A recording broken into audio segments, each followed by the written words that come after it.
سوال پوچھتے ہیں یزید کا، تو یزید کے بارے میں بھی دونوں طرف ہماری رائے کے حساب سے غلو ہے۔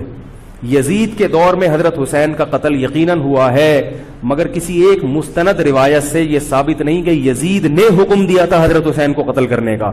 یہ کہیں بھی روایت میں ثابت نہیں آ رہی میرا خیال ہے۔ کوفہ کے گورنر کے حکم سے قتل ضرور ہوا ہے، لیکن کیا یزید نے اس کا آرڈر دیا تھا؟ اس کا کسی مستند روایت میں ثبوت بولو بھائی نہیں ملتا۔ لیکن اس بنیاد پہ یزید کو رحمت اللہ علیہ کہنا یہ بھی غلط ہے۔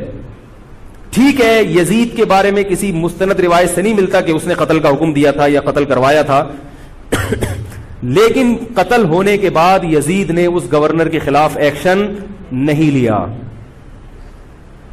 حضرت عثمان کے قاتلوں کے بارے میں تو یہ تھا کہ ان کو لٹکایا جائے، حضرت حسین کے قاتلوں کو کیوں نہیں لٹکایا؟ نہیں یاری بات سمجھ۔ تو یہ جرم بھی ہے کہ حکومت ممکن ہے یزید کہہ سکتا ہو کہ میرے بس میں نہیں ہے، کہہ سکتا ہو کہ میرے بس میں نہیں ہے، تو بھائی آپ کے بس میں اگر نہیں ہے تو حضرت علی کے بس میں بھی نہیں تھا حضرت عثمان کے قاتلوں سے قصاص لینا۔ تو اس لیے یزید کو بالکل معصوم قرار دینا یہ بھی غلط ہے، وہ مجرم تھا، لیکن اس کو اتنا لعنتی قرار دے دینا کہ گویا حضرت حسین کو اس نے قتل کرایا تھا، اس کا بھی کسی تاریخی مستند روایت سے ثبوت نہیں ملتا۔